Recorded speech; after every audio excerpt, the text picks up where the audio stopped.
Good morning and welcome to Gaana short. Gaana short में आप सबका स्वागत है. Today we are looking at the Trumpian pause. Trump has said 2 months, right? The 2 weeks. Okay, this is what he said, and that opens up a few options, right? Before I go there and talk about all that, I want to clarify a few things. A lot of people are still asking, sir, please do videos in Hindi. When I do videos in Hindi, people want me to do videos in English. So, well, I can't do both, right? So, but all my videos with alternate media and with Jaipur dialogues are in Hindi. You can have a look at it. Otherwise, all my videos which I put out in clips as my Gana short clips, right? They are all you can use different audio tracks. You can, those who want it in Hindi can see it in Hindi. Who want it in English, you can Hindi videos. You can see it in English, or rather hear it in English. For that matter, any language. You can hear it in German, Portuguese, Spanish, and all that. They've been about 8-9 languages in which you can hear. So I would suggest you go there. And the second thing is they say, look, we can't see your slides and all that. Well, my videos ideally are seen on a laptop or a monitor. Okay, if you're really interested in those slides and those points, in any case, I explain all the points which I put across. Okay, so that's how it is. So you take your choice, whichever way you want to go. And the third is something which has come up now. Sir, please have your attention. Some people are trying to instigate fight between you and other YouTubers.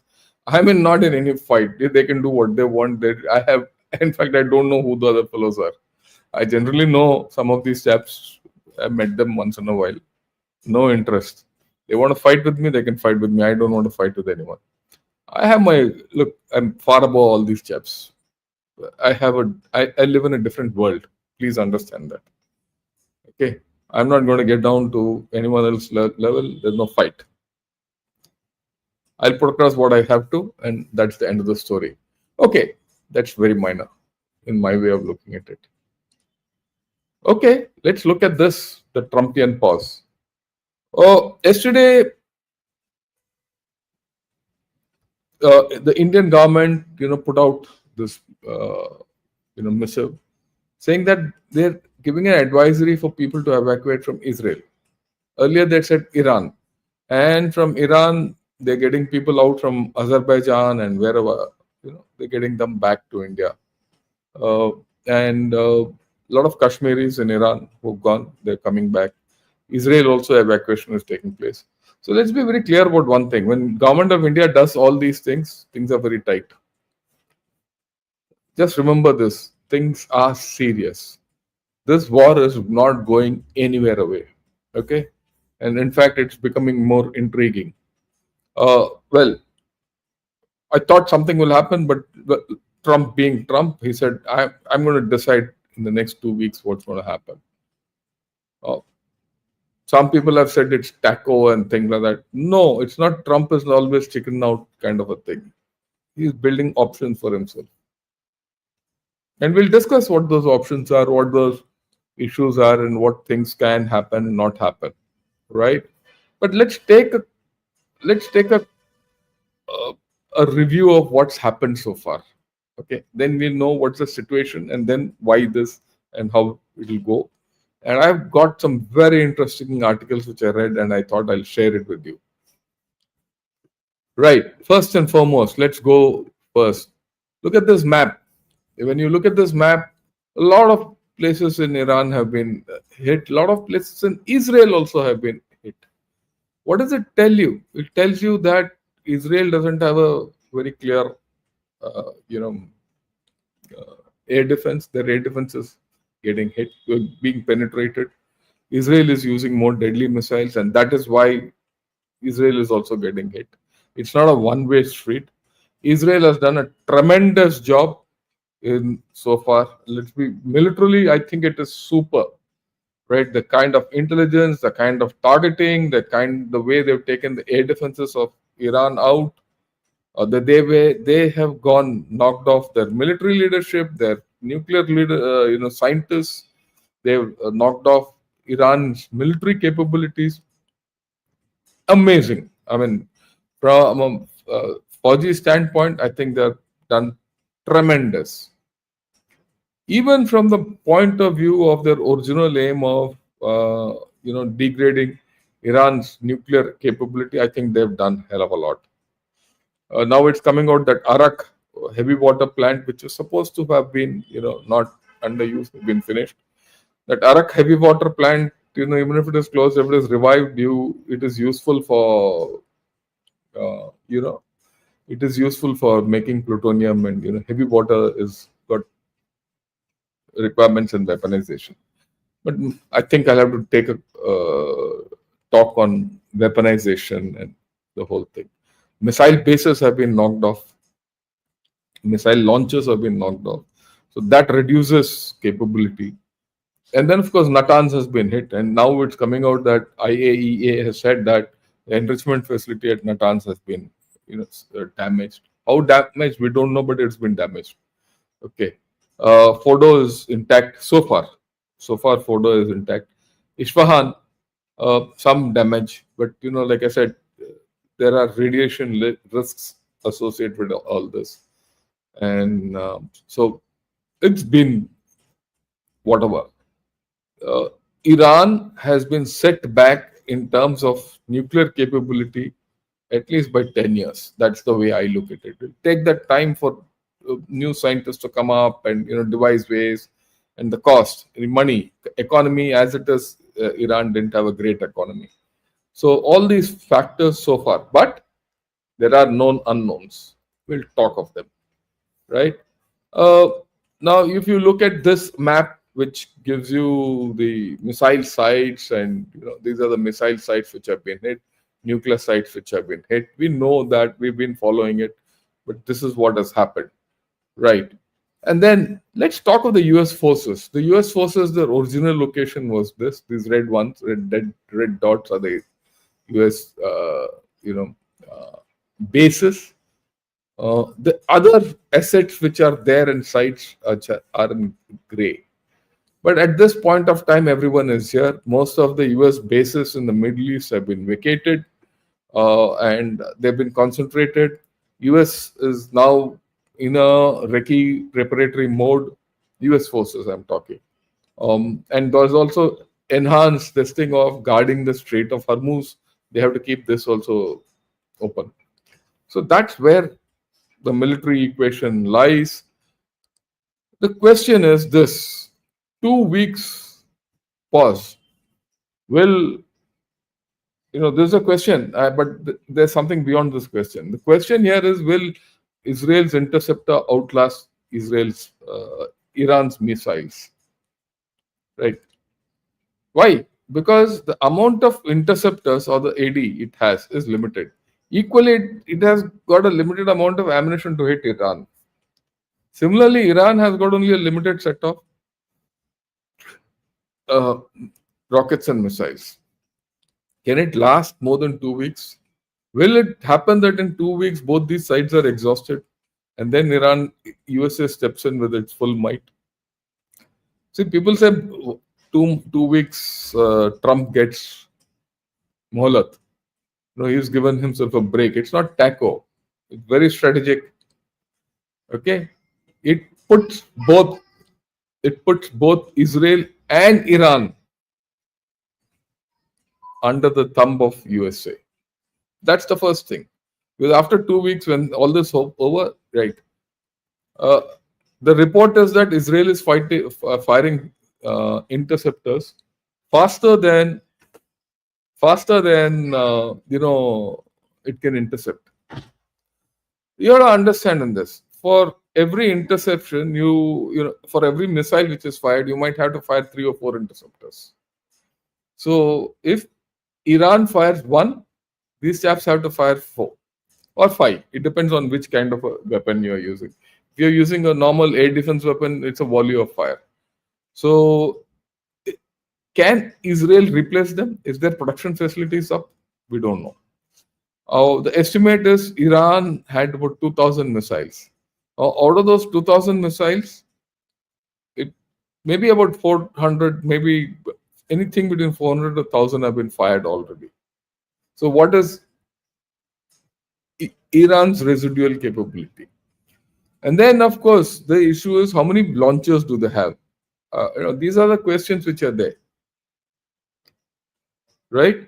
And how much has Israel achieved so far?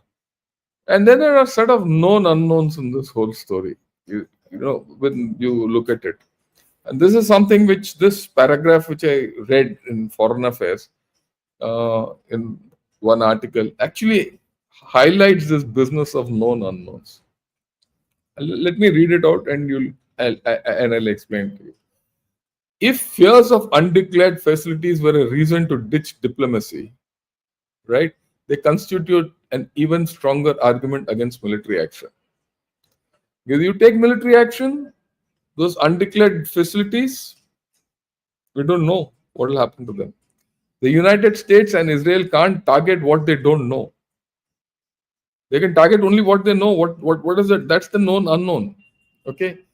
Iran may have secret facilities, as Mr. Trump feared.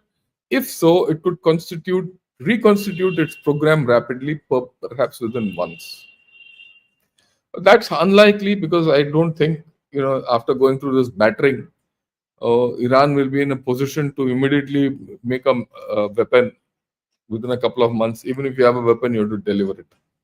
I still maintain the backpack nuclear weapon is the worst case scenario, or the most dangerous scenario for USA or Israel. More for USA than Israel, because USA can be penetrated.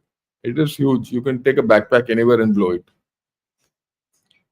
See, when nations are up with their backs against the wall, they can do anything, right? And if Iran follows through on its threat to curtail inspections, this is important, as it is likely if US joins the war, then the ability to find out where these hidden stuff are is gone. The moment US joins the war, Iran will not open any of its facilities, and there's no deal after that. The deal will be only at the end of the war, and that depends on how the war goes. War is something funny; no one knows how it goes. Okay, and that is already showing up. We don't know. That's the unknown factor in this whole story. In any equation where there's nuclear facilities are involved, there's known unknown is going to be a issue. So that's how it is. So why the 2-week pause? There's so many issues.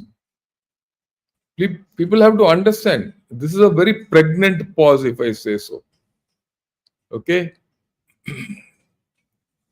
Very pregnant pause. Yeah, there's a very interesting thing. Yeah, this is it. Number of missiles Iran sends to Israel has been dropping day to day. I agree, because Israel, see, let me explain this. What John Doe has said. Because now Iran must be suddenly realizing USA has not entered. I need to have something against USA. So I'll reduce. No, if they've reduced, Israel gets a molat, gets breathing space, because they don't have to intercept that much. But similarly, if Iran has to be attacked by Israel, does Israel have the capability to attack? 2 weeks is a lot of time to sustain a war. Okay, so Trump is stretching both of them out before it gets control. Is that the plan? That let Israel finish off Iran and its capacity to fight, and then move in. But in 2 weeks' time, if Israel continues its action, Iran will be hardly in a position to do anything. Or if it doesn't retaliate and hold something back, then it would have got hammered.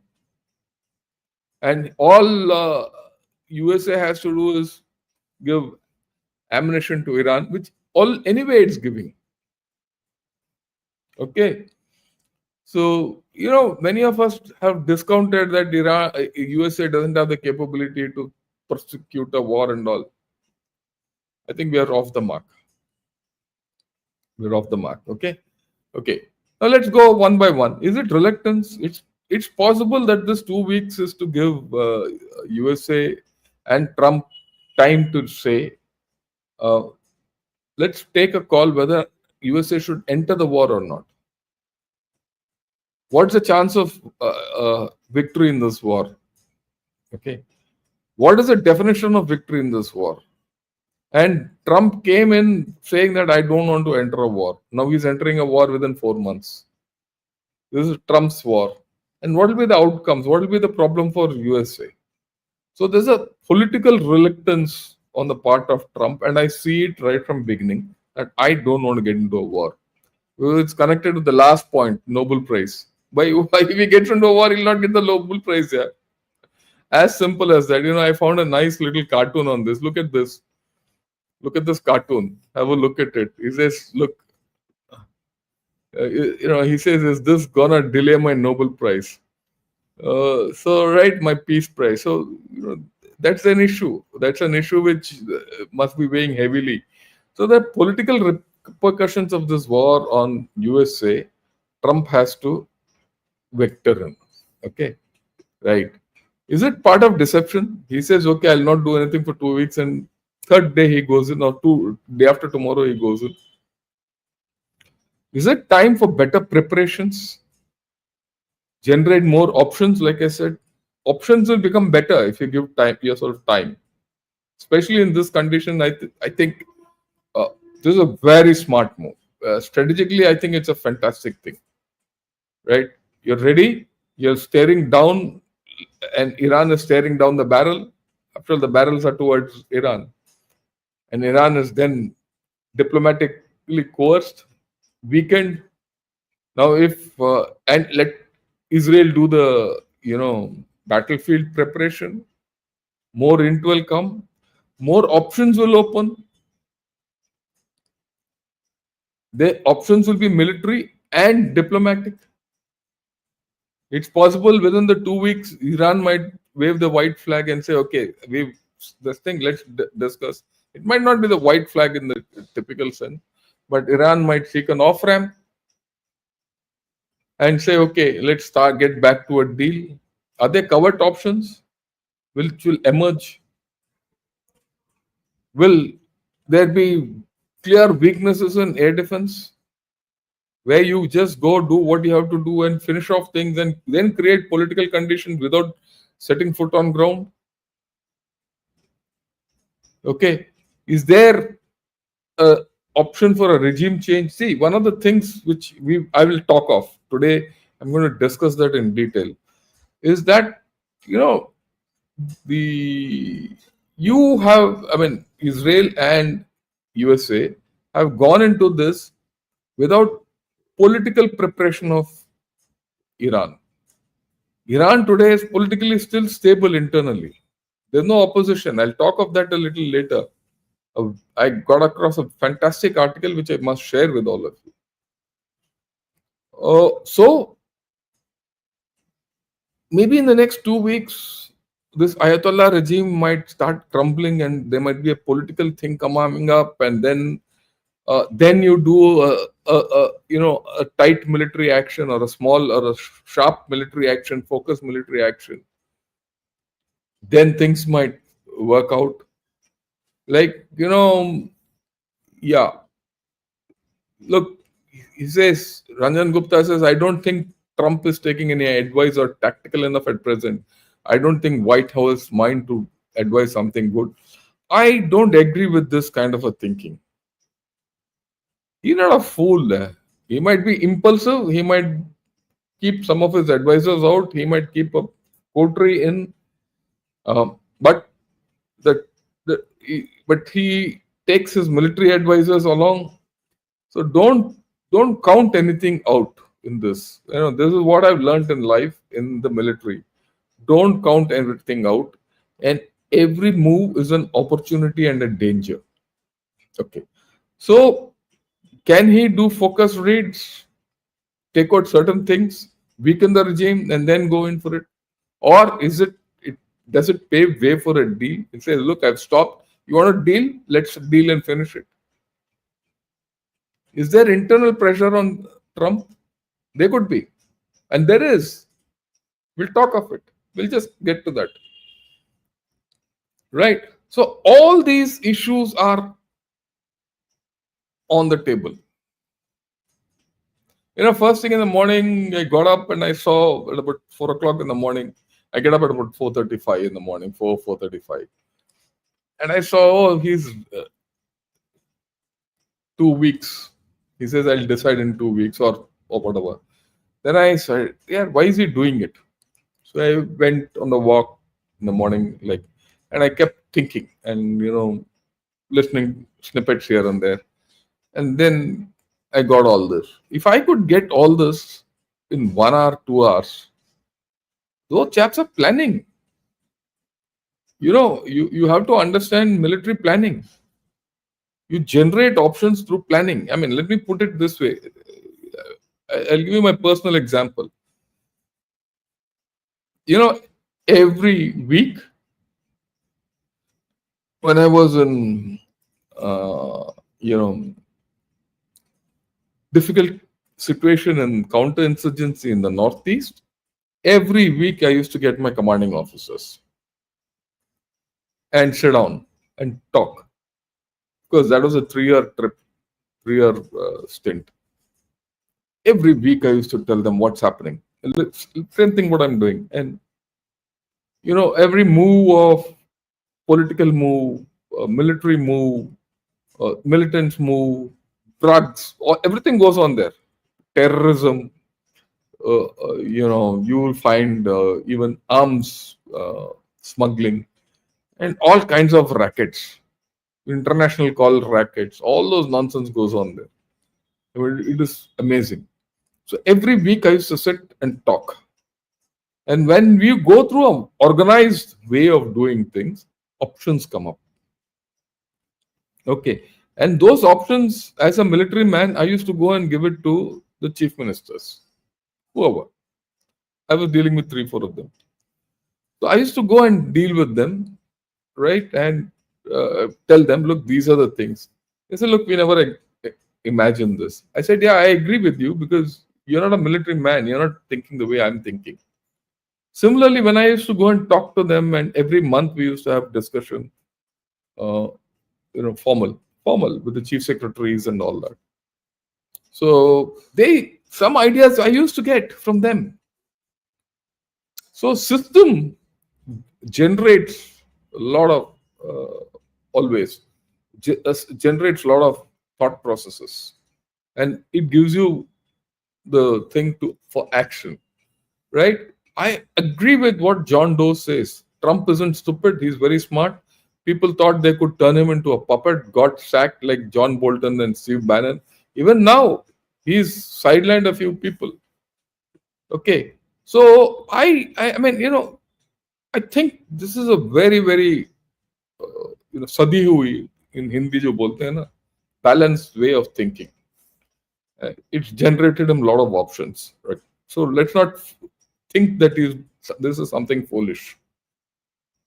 I think this is something, in fact, if anything, this whole story has become more interesting, right? You have to understand this. Okay. Now, this is a small video I got. It gives you an insight into the internal pressures. Who's this chap? This chap is Matt Gaetz. Who's Matt Gaetz?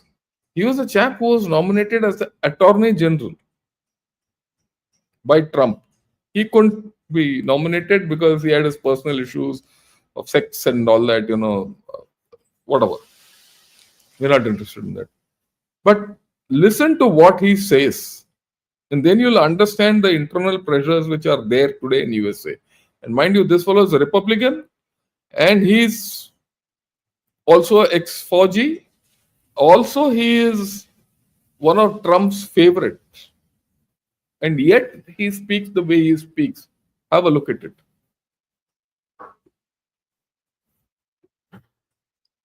But Matt, Iran has kicked out IAEA inspectors. There could be portions of their nuclear program that are secret. A nuclear secret in the Middle East. How about it? If the world is interested in a secret nuclear program in the Middle East, there is a country that won't allow any international inspectors. Israel. Israel has a nuclear weapon. Did you know that? I do. They allow no inspections. They are fully secretive and clandestine about it. And the Americans are fully aware. You know what? I don't even blame Israel for this. If they want to develop a nuclear weapon, if they had the blessing to do so secretly, I'm not in judgment of that. But to drag the world into a regime change war over secret nuclear weapons when you have secret nuclear weapons is a bit hypocritical. So here's the deal. How about Iran and Israel both give up their secret nuclear weapon programs? If Trump got that deal, he wouldn't only get the Nobel Peace Prize, they'd probably name it the Trump Peace Prize forevermore. And it's not that crazy to think about Israel denuclearizing. Look at the model in South Africa. South Africa denuclearized right before they stopped being an apartheid state. Prominent voices in Israel and America have called for Trump to recognize Israel's sovereignty over Judea and Samaria, which some people call the West Bank. If that happens, Israel will have to let the 5 to 6 million people who live there vote. And they don't want to do that. I'm not calling Israel an apartheid state. Right now, I don't think they are. But if they are ruling the West Bank, as the neocons would suggest, then the South Africa model for denuclearization is not totally off base. There's a certain bravado at the beginning of a Middle East regime change war. There's enthusiasm, bold predictions of swift victory, and usually a total misunderstanding of what happens next. Oh, Iraq wasn't prepared. Daisy cutter? This is how easily the so-called foreign policy experts believed we would carve our way through Iraq. I saw how many of our bravest patriots were pushing up daisies as a consequence of that war. I went to their funerals. I visited their grave sites. I saw the true cost of a flawed regime change war in the Middle East. The problem is we had no plan to get out. Iraq cost America $3 trillion, and this distraction and disaster aided in both the rise of China and ISIS. Whoever was telling you that we had the ability to topple a regime in Iraq and then come out with something better was either one, lying to you, or two, so wholly ignorant about the country they were invading that their lack of knowledge or curiosity or understanding led to blood and terrorism and chaos. So as we approach the 2025 vintage of regime change wars in Iran, I wonder if those now cheerleading attacks on Iran know anything about the country they want to topple. Very powerful. See, very many things is brought out. Okay. The consequences of going into Iran and failing. The consequences of declaring victory in Iraq and then America failed. And you brought out very important things. ISIS came up. It was only after that Iraq thing that ISIS virtually ruled half of northern Iraq and Syria, and China came up. What happens if they do that now? There is internal pressure. I mean, if we think that, America is going blindfold into this whole story, sorry. We have to understand, and mind you, this gentleman was supposed to be the Attorney General of USA. Of course, he's a veteran. And what he said, well, look, I have attended funerals of these people. I mean, in Iraq. So he's cautioning people. He says, do you know what you're doing? And mind you, Iran is a bigger country, 90 million people. It's not a small country. It's a huge country with different terrain. And people are just talking without understanding the implications of going into Iran. There are a lot of people in India also who think, Iran, it's a useless country. Go in, do, yeah. Sorry. I agree there are problems in Iran. There's no doubt. I'm not for Iran. We'll just talk about Iran. But you just don't go in, like, either militarily or politically or diplomatically, just don't walk in and say, I'll take over Iran. It's not within the capability, and US has the knowledge. Okay. Anyway, what we'll do is we'll get ahead, right? Oh, this is what I wanted to put across to you. It's a very interesting article which I thought I'll put across to you. And this was a New York Times.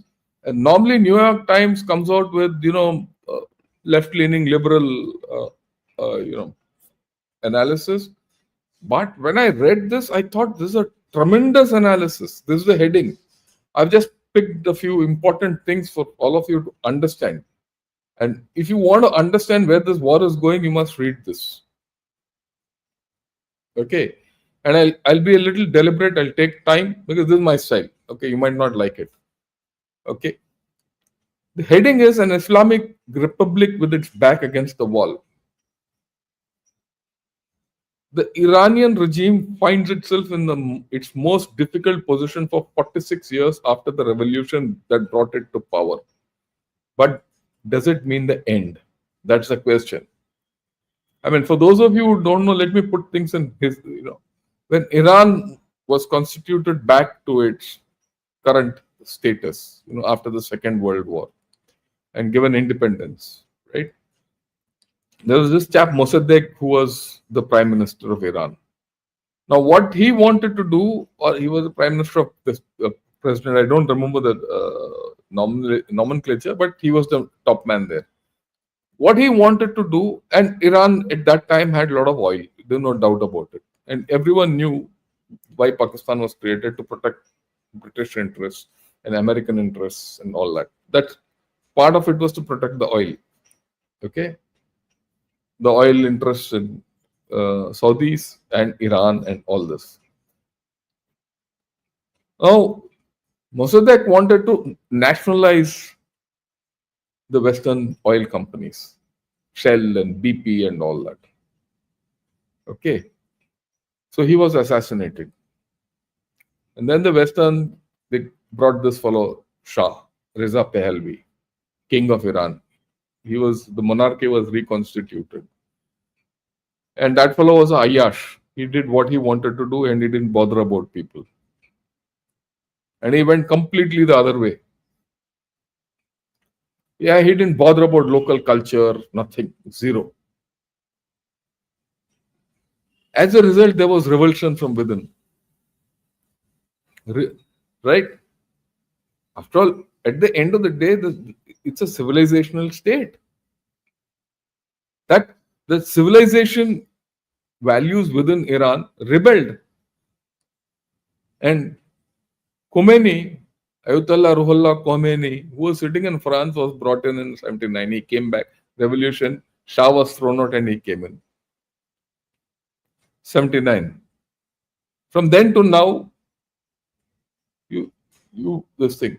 He died after 10 years and then this Khamenei took over. And he's now been here for about 37, 40 years. He's 87 years old.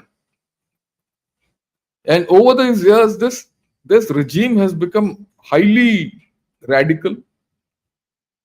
And we must also understand that, slowly they were under severe sanctions. They couldn't develop their air force. They couldn't develop everything. In fact, their entire air force was the 70s. The time when Americans gave whatever they had to give of that time. That's it. After that, they've developed their own thing. The Iranian people are quite good. They're intelligent. They're technologically advanced. They're not fools. They're not all radical. Balanced people. You deal with Iranians, you'll know. A lot of Iranis are there in India. You deal with them, they're some of the most intelligent people. They're derivatives. The Parsis. Tata is a Parsi. So we shouldn't count them out. So they have developed their own force structure with their missiles, their nuclear, everything. But the regime is radical. They didn't have much. How do they get the power? So they developed this Hezbollah and Houthis and all these people. So they projected power through them without anything. It's now they're in a problem that whether it is Hamas or Houthis or Hezbollah or the Shia militias in Iraq, they have all been slaughtered. And they're now cornered. But that's an overstretch. These fellows, if they had sense, if they had sense and they had their own way of balancing things out, they would have still been having tremendous influence in West Asia. They went overboard, killed Jews, throw them into the seas and all, and they're suffering. And not all Iranians are for that. Like I told you, 70s, Iran and Israel wanted a pipeline between the two of them. And that was the time when, the rest of the Arab world was against Israel. So people should understand, the context in which this whole war is going on. And they should also understand the context in which I explain things. That is why I say we have tremendous interest in Iran. We have tremendous interest in Israel. Definitely, we need a regime change in Iran. If there's a regime change in Iran, that's the best for us. Even otherwise, we are okay. We are okay even with these ayatollahs. That's a different story. But let's talk of this. Okay, I'll get back. So, what does this? I can talk all this incidentally without article. Most of it. Okay, but I'm going to go through this article because I found it a very good analysis, something worth it. He says, but it doesn't mean the end. No, an unpopular and repressive Iranian regime has spent billions of dollars on a nuclear program and on projecting the Islamic revolution through armed regional proxies while presiding over a domestic economic disaster and stifling paralysis. All what I said. They projected power without air force, navy, everything, just land power. They went to the extent. Look at Houthis. Houthis are doing sea denial from land. Something new. Okay, but they screwed their own economy. They spent. Then he says later in this, an 86-year-old autocrat, Ayatollah Ali Khamenei, rules this restive nation as he has for 36 years. Now it's 37 years. His system, remote from a youthful and aspirational society, looks sclerotic to many and is now up against the wall. The regime can change given the conditions. But are the conditions being created? Will these 2 weeks give that time? That is what one has to understand. This is the next thing. What the Islamic Republic is a rotten tooth waiting to be plugged, like the Soviet Union in its later years. This is the view of an Iranian sitting inside Iran. See how things are.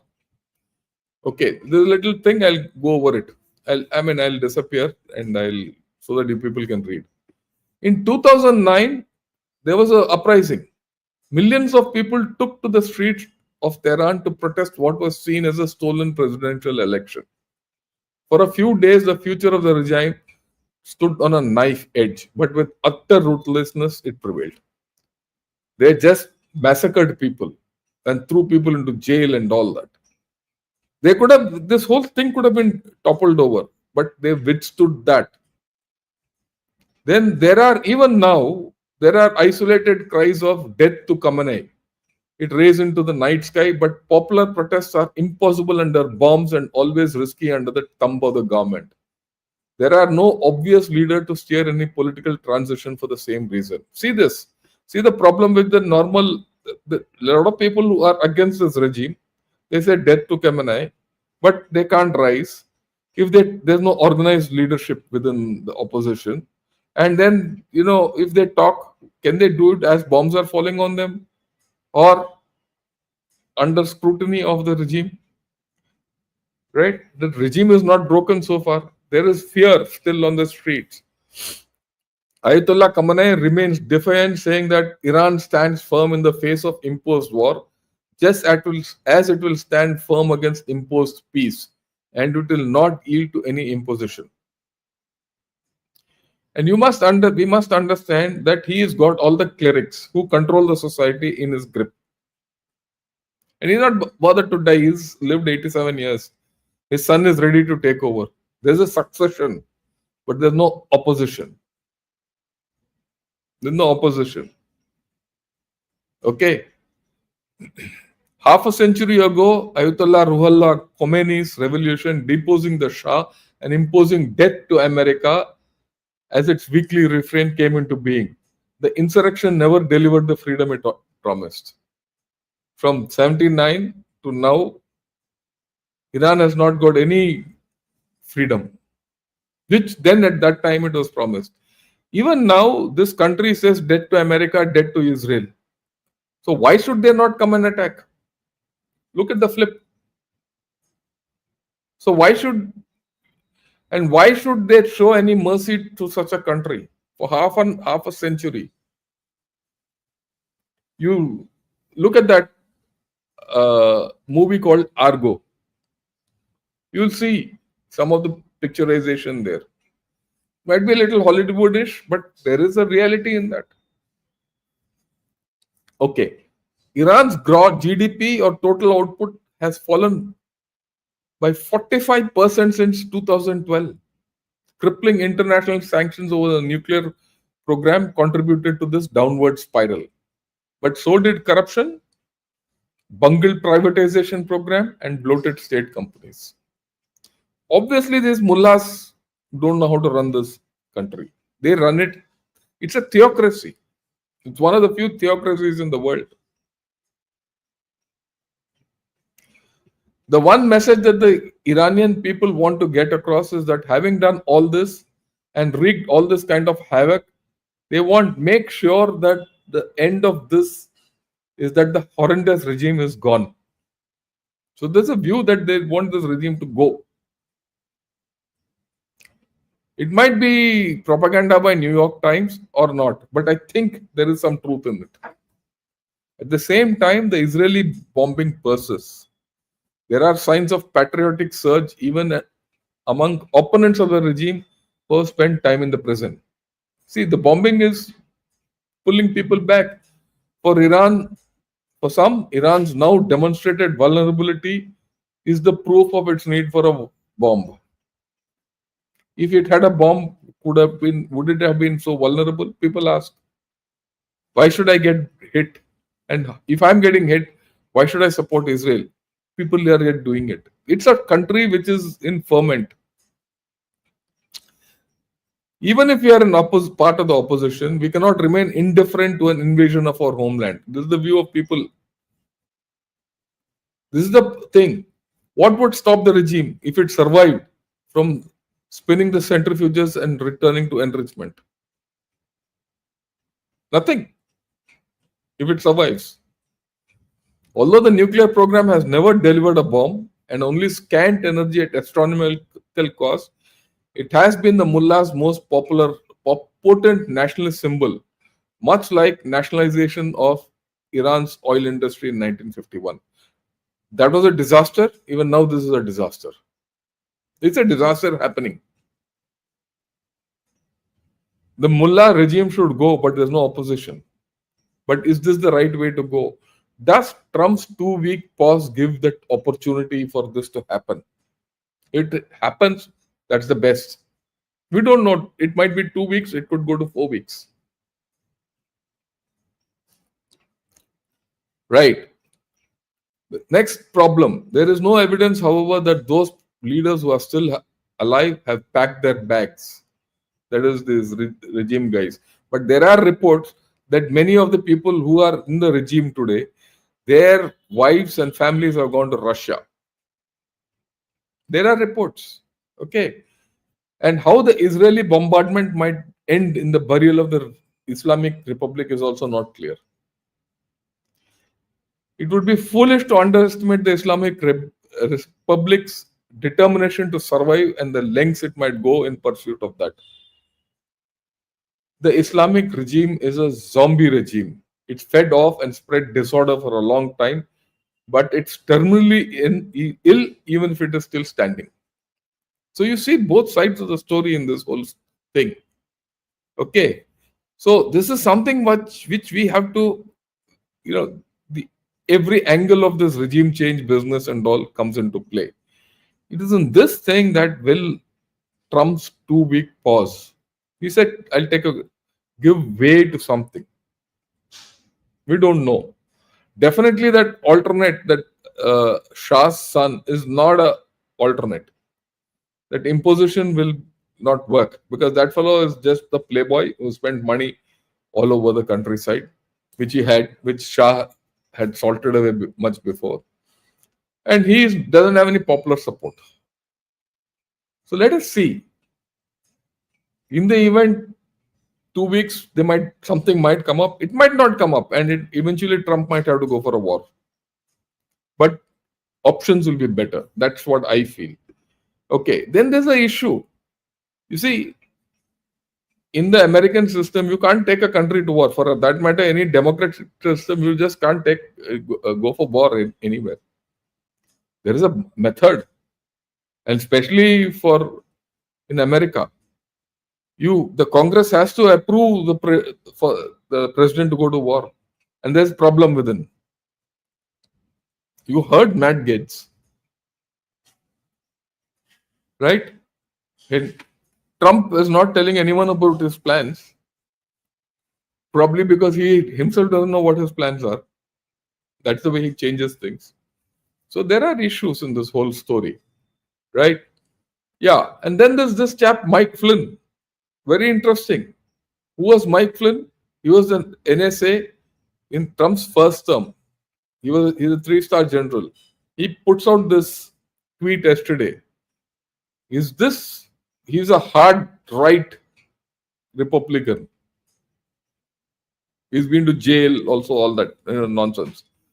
But he's put out some points which I thought I must share with you, which are very interesting because it gives you the thinking in America, the right-wing America, maybe more extreme, but there. This is the last story for the day. Israel is after the psychotic leadership, not the people of Iran, who have desperately been wanting their freedom back for decades. That's what he's put out in this. He's given logic of the whole story of why America is going in there and all that. He says, US must allow Israel to finish the job, to achieve victory. This then permits the US to truly execute a much needed and long overdue pivot to the Indo-Pacific. He's still looking into the Indo-Pacific. China is our real enemy. We must shift our focus to China. He says this is only temporary. Don't see this as the end. A positive US and Israeli relationship with new Iranian leadership, so he's looking at regime change, serves to further weaken China, which is logical. Okay. Just the oil alone that comes out of the Persian Gulf is enough to bring China to its knees. Very prescient. Israeli victory permits expansion of the Abraham Accords. We'll talk of that separately. It does. Okay. Expanded to Israel. Expanded to Iran. Destruction of the tyrants choking the light of freedom from the souls of the great Iranian people will prove to be the stabilizing effect for the region. I think so. There's some logic in what he's saying. After what we've read that, the Khomeinis and the Khomeinis have only destroyed the people and the state. They need to go. How to go, that's a different story. A clear and unambiguous victory establishes the perception and reality of US global and Israeli regional dominance. So now he is talking of global dominance of Israel. That's their aim. A renewed Iran, led by a benevolent leadership, one who embraces humanity and the global family of nations, will be a force multiplier for the United States. Logical? Lastly, a relationship between Iran and India could be leveraged. He's talking of the relationship between India and Iran. He recognizes it. India is a great and powerful yet humble nation, the kind you don't want to mess with and clearly want on your side in a knife fight. Okay? If this can be nurtured, and it must, this relationship represents another massive force multiplier for the world. The administration needs to embrace these type considerations and others yet to be considered. So, there are views which we need to think of besides the normal, right? And see, today this 2 weeks, a lot of thinking will go on, and then we'll see action. In the meanwhile, Israel versus Iran, action will go on. Let's see how that action goes, what will be the results, and how things are. Let me tell you, I'm spending so much time on this thing because it is changing the world. It's changing the world. Yesterday also, when I spoke about no free lunches for Pakistan, I spoke of Russia. So new angles are coming up. What should India's story be? That's the important thing, and we'll discuss this. We'll discuss this probably over the weekend, right? Okay. Thanks a lot for all of you who have joined in today. I'll take some questions. We have about 10 minutes. I want to finish off by the hour because I have to go out somewhere. Right. Ramesh Kumar Nanda, thanks a lot. Thanks a lot for the memberships you've gifted. All I'll say is, look, people like Ramesh are gifting memberships that last for a month. After that, those people for whom memberships have been gifted, please renew it. You can't have a free ride from everyone every time. Okay.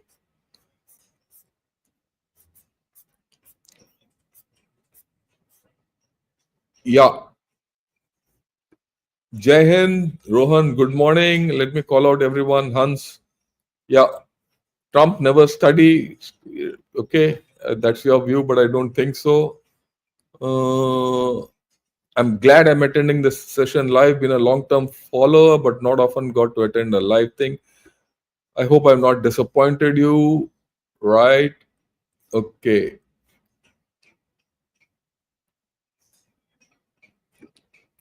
Yeah, despite the tremendous Israeli actions, the KIA senior military commanders and scientists are replaced as they too are organized. Iran has a lot of teeth left. Yes, I agree with you. There's no doubt. Yeah, this is important. Hope and pray for safety of innocent civilians on both sides. I agree.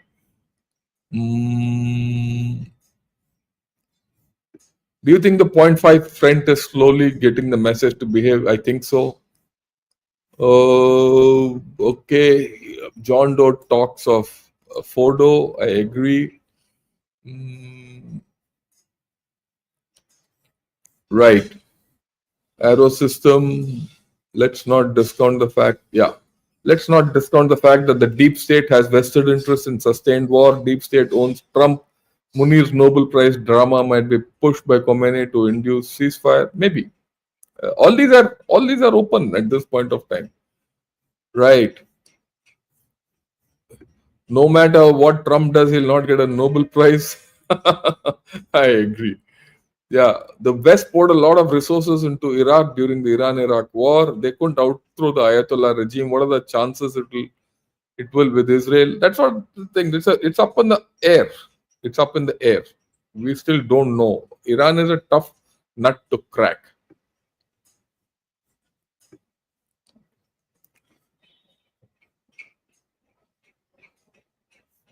US strategy is always to make other countries fight and step in the end to finish the job or mediate.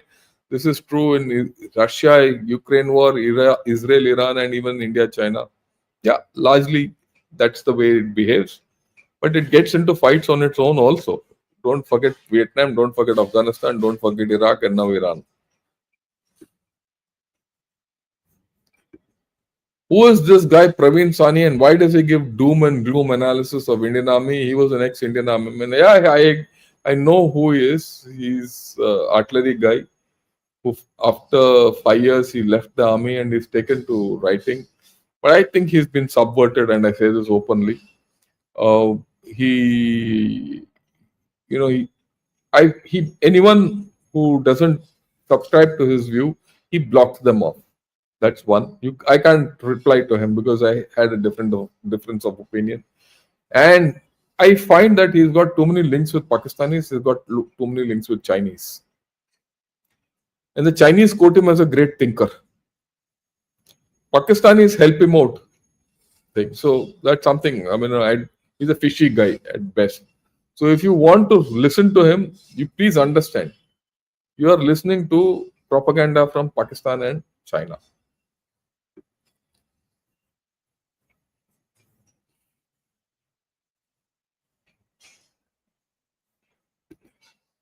Yeah, it's been 4.5 decades of the Islam regime. Do you think it's feasible to take them out when the last two generations didn't know how Iran was before 79? I, to some extent, you're right, Abhishek, but the fact is that young people have their own views. It's not that Iranians don't go out, they go out, they see the world, and they come back and they have different views. Iranians are also allowed into America and back. It's not as a sanction doesn't mean no Iranian can get into things.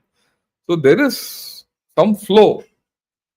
People go to Russia, people go to India, people go to many places. So let's not rule that out.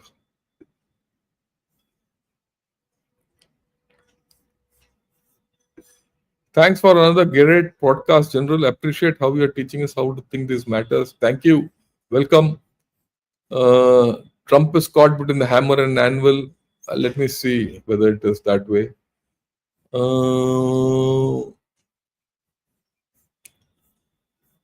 Okay, I'll not. Yeah, a lot of things. Let me see.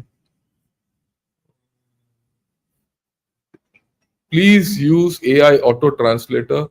Dangi, it's like this. At this point of time, there is a auto translator which is Google and YouTube have given, but they are in the videos. If you go there, you can use it in different audio tracks. As simple as that. I mean, more than that, I don't know. If someone gives me a better thing, I will apply it. The problem is in a live telecast, you don't get that.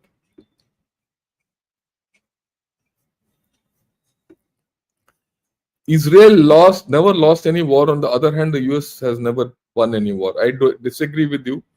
Israel has lost in Lebanon, in the Bekaa Valley. Okay, they had to beat a retreat. So don't go by these premises. Yeah, I think USA, Israel haven't thought out the end game properly. Currently, son of Shah, basically US allied, is a front runner as a puppet. If Ayatollah regime falls, but this chap doesn't know grassroots. I agree with you. That's why probably Trump has giving himself more time. Yeah, Matt Gaetz is the son of former Congressman Don Gates, loyal businessman, friend of Trump in Florida. But he's spoken very interestingly. That's the thing. Right.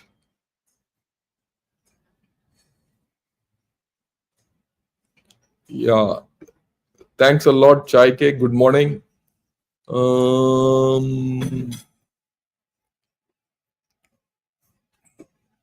Yeah, regime change by deep state isn't for peace or progress.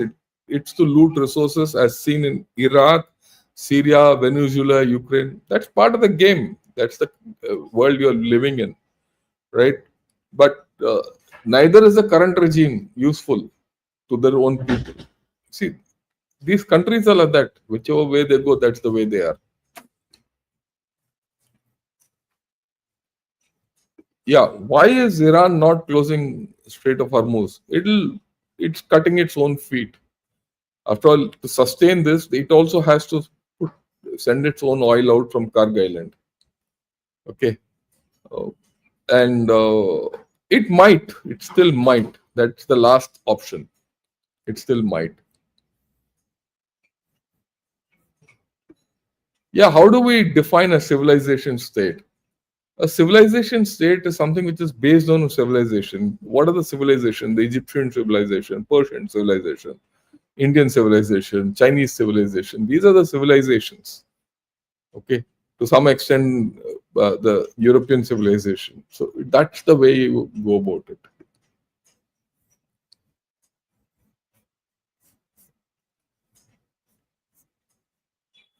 Okay, let me see if there's a new one.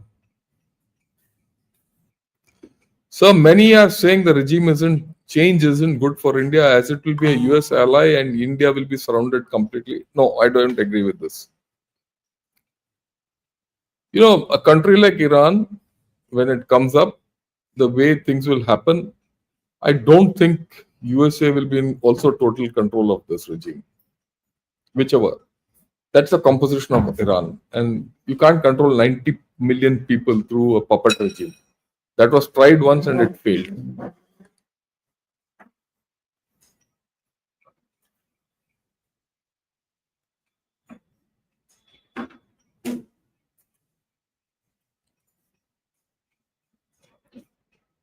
Yeah, the movie Argo is a dramatization. Yeah, I agree.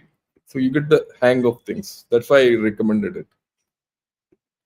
Uh, where do the other nations of the Middle East stand on this strategic pause? Can there be a Shia alternative allowed to rise?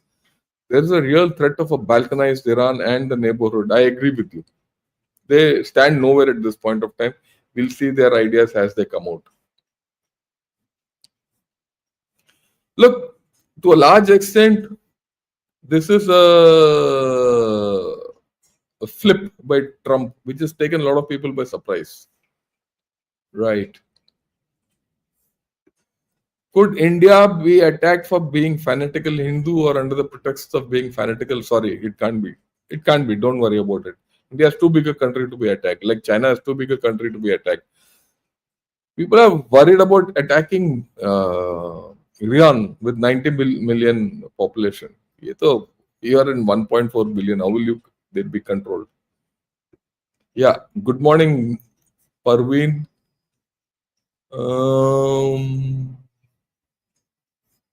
Very important last point. Strong and humble are to be respected and taken seriously. Because if you stretch their patience, then the wrath is imaginable, just like Shiva in Hindu mythology. I agree with you.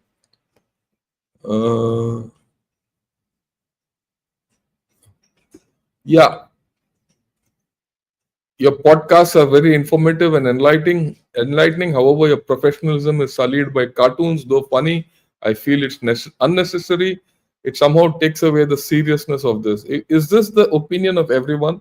If that's the opinion of everyone, I'll stop making cartoons. But I need opinion because I get a lot of people who tell me, "Sir, please continue."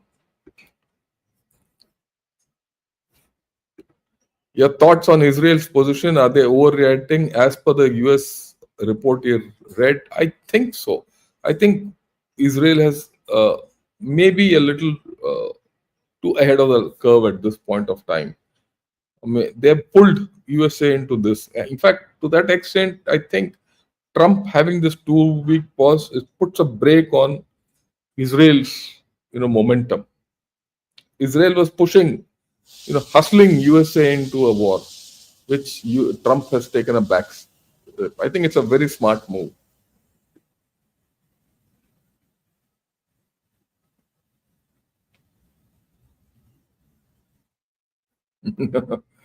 Trump, yeah, Obama got Nobel for doing nothing. Trump will get the same if he does nothing also. But he's doing a lot, no? So we'll see how it goes. Okay.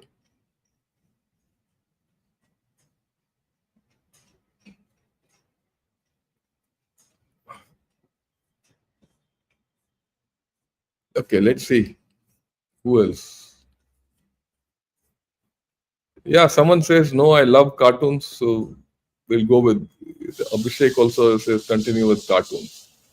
It continues, cartoons and thumbnails are the cherry on the top. So we will continue with cartoons. Yeah, a lot of people are saying, no, we love your cartoons. Someone says, I can see your slides very clearly on my mobile phone, so I'll continue with the way things are. Yeah.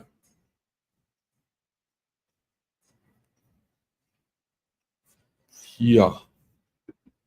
So on cartoon and narrative shaping, I love the cartoons, but they do make it harder to sell to moderate audience who I know would not watch. That's okay. That's part of the deal. Okay.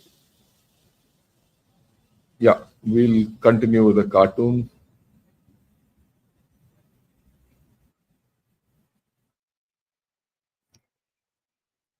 Yeah. Right. Okay, fine. I think generally we've covered all the questions for the day. So watch out in the evening, 7:30. Join back General अपना Jaipur Dialogues के साथ and with Sanjay Dixit. We're going to do something about Asim Munir, Nobel Prize, Trump, and Pakistan and India. He gives a different story. I mean, he gives different angles in, and we'll see how it goes.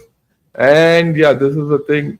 One can use a magnifying screen if they can't see slides on mobile.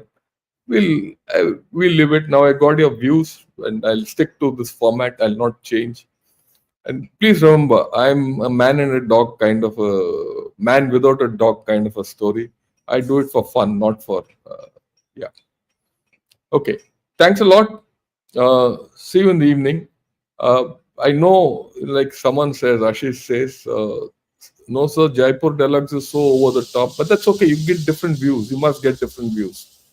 I don't mind doing with right or left wing people. That's why many times when right wingers come and I talk with them, they give you a different perspective.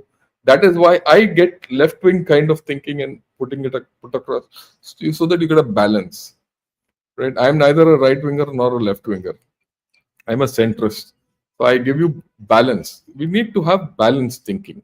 When you have balanced thinking, balanced outputs will happen. Right? With this, thanks a lot. And we'll meet in the evening. Till then, Jai Hind.